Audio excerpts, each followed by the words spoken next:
सुइया, सावित्री,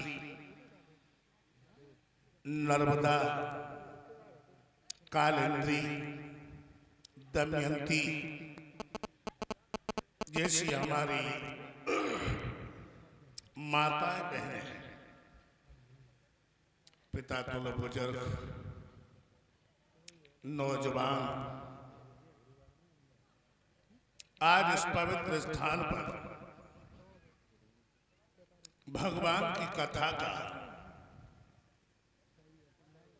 पंचम दिवस,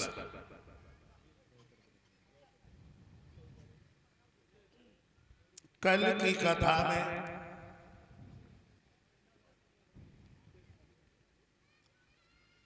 भाइयों चंद्रवंश और सूर्यवंश की पावन कथा श्रवण की।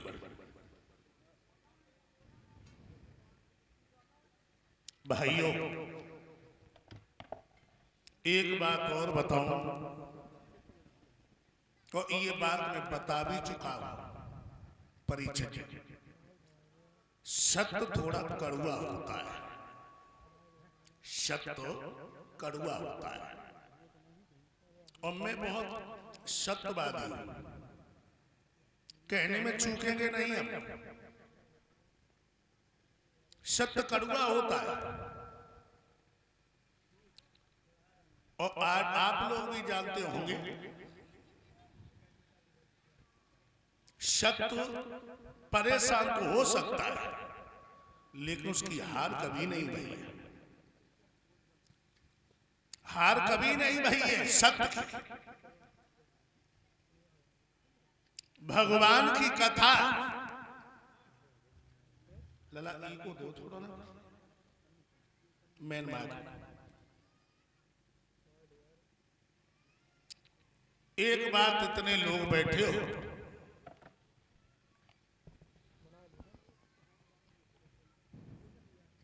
जिस समय सुखदेव जी ने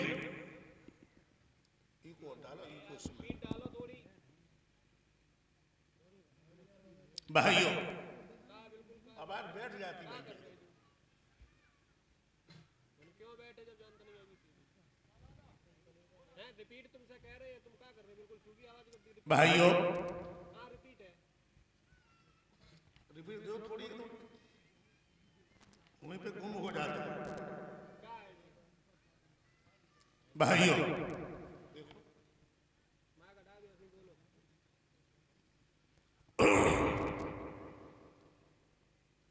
तो मैं बता रहा था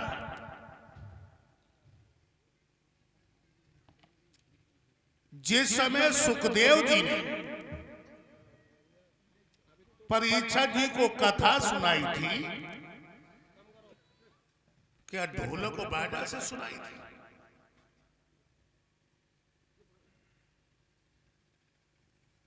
ढोलक को बाजा से भागवत नहीं सुनाई थी।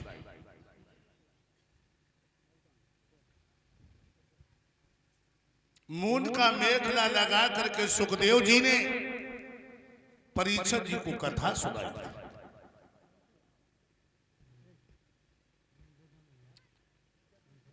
गोस्वामी तुलसीदास जी ने दुआ लिखा, सोरठा लिखा, छंद लिखा, चौपाई लिखी। ये समझाइए क्यों लिखी? चारपाई की जगह जो चौपाई लिखी है, छपाई लिख देते, छपाई तो लिख सकते थे। विद्वान समझ गए थे कि कलयुग में इतना इंसान विषय युक्त हो जाएगा कि लोग अगर धर्म की बात करने के लिए तैयार हो जाएंगे, सुनने के लिए तैयार नहीं होगा, सुनने के लिए तैयार नहीं होगा।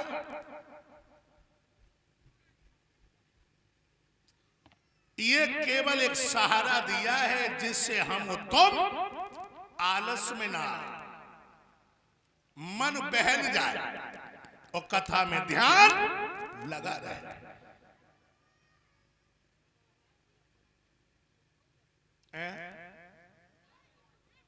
अगर कोई शंखा वाली बात हो आगे आ जा।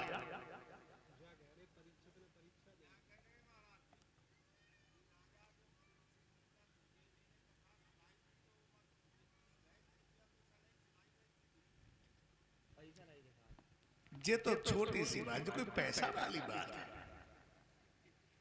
राम नाम से तत्व है और माया से काम चलते हैं। बात दिमाग रखिए। अगर कोई शंखा वाली बात है, निसंकोच होके पूछो।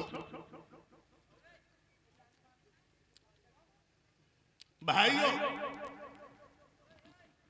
हमें केवल एक देखिए, भगवान की कथा को कौन नहीं जानता? सब जानते। जानते बताओ? सब जानते। हाँ, कोई कोई नहीं जानते, सही बात है। लेकिन कथा से हमारे समाज में जो कुरीतियां फैल रही हैं, उन पे अंकुश लगा। हमें कथाएं यही प्रेरणा देती हैं। धर्म की परिभाषा क्या है? धर्म की डेफिनेशन क्या है? लोगों, धर्म की परिभाषा ऐसी नहीं जो मुझे 4 घंटे लग जाए। धर्म की परिभाषा कि जो वस्तु जिस स्थान की है, हम उसे उसी स्थान पे देखें, वही हमारा धर्म है। पिता को पिता की दृष्टि से देखें, बहन को बहन की दृष्टि से देखें, माँ को माँ की दृष्टि से देखें, यही धर्म। हम अपनी बहन को तो बहन समझते हैं और दूसरी की बहन से हम इज्जत से खिलवाड़ खेलना चाहते हैं। यही अधर्म, यही अधर्म। भगवान की कथा में कभी गंदी भावना लेकर के नहीं आना चाहिए।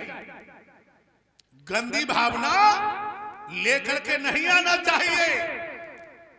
और जो नीच गंदी भावना लेकर के आते भगवान की कथा में, राजन जोहर गाथों में और करते हैं अपकर्म, बेकुत्ता की भांत ही और मरते हैं बेशर्म। जो भगवान की कथा में गंदी भावना लेकर के आती हैं, स्वाद की मौत मरा करते हैं। भाइयों, कथा कैसे सुनो? हंस बन के, कौआ बन के कथा मत सुनो। अच्छा, इतनी माताएं बहनें बैठी, पिता तुम बुजुर्ग बैठी हो, मैं मानता हूं मैं इतना बड़ा विद्वान नहीं हूं। अरे हो सकता कि कोई शब्द मेरे मुंह से ऐसा निकल जाए जो मुझे व्यास जी पे नहीं कहना चाहिए, और निकल जाता है। जब 1000 शब्द निकल रही हैं तो एक आध शब्द निकल सकता है। लेकिन कौआ रूपी श्रोता बैठे हैं, कौआ रूपी श्रोता। कौआ कहां बैठता है? हमेशा गंदी चीज पे। कौआ रूपी बैठे, एकदम से बड़ी बात पकड़ ली और गलियों में जाके बदबू छोड़ने लगे। बताओ, शास्त्री जी को गलती बैठ गई, ये बात कहनी चाहिए। लेकिन उस सेकंड हैंड खोपड़ी वालों को ये पूछो कि जो 10 अच्छी बातें बताई वे तुम्हारे दिमाग में है, तो डिब्बा सुनो फाड़ दिए, तो डिब्बा सुनो फाड़ दिए, जानता ही नहीं। हंस बन के जियो, हंस बन के। हंस के सामने एक थाली में दूध कर दे, दूध कर दे और उसी में पानी छोड़ दे, तो हंस दूध को पी लेगा और पानी को छोड़ देगा। जो अच्छी अच्छी बातें हैं तो जेब में रखो और जो खराब बातें हैं छोड़ जाओ। काय को ले रहे हो? दिमाग रखो। भगवान की कथा हमें जीने का ढंग सिखाती है। जीने का ढंग। श्री हरि गंगा के किनारे बैठे हुए 88,000 ऋषियों के मध्य में व्यास नंदन श्री सुखदेव जी महाराज परीक्षित जी को कथाएं श्रवण करा रहे हैं, कथाएं श्रवण करा रहे हैं और कहने लगे महाराज परीक्षित, आचार्य श्री सुखदेव जी मुझे शंका हो रही है। आज 5वां रोज हो गया, आपने कथाएं तो ज्ञात कराई, लेकिन चंद्रवंश में यदुकुल भूषण भगवान कन्हैया ने कैसे जन्म लिया, हमें वही कथा सुना। सुखदेव महाराज कहने लगे परीक्षित महाराज, जो 16 कलाओं से अवतारित हुए हैं, यदुवंश श्रोमण भगवान कृष्ण, उनके जीवन के बारे में हम प्रकाश जरूर डालेंगे। जो मथुरा नगरिया है, मथुरा नगरिया, इसी में राजा अहुक राज्य किया करते थे। राजा अहुक, और राजा अहुक 2 पुत्र हुए, महाराज उग्रसेन और देवक। एक आवकी नाम की लड़की भी पैदा हुई है। महाराज उग्रसेन बहुत ही आदर्श राजा है, प्रजा को पुत्र के समान वात्सल्य देने वाला, और इनकी प्राण प्यारी का क्या नाम है? पवन रेखा।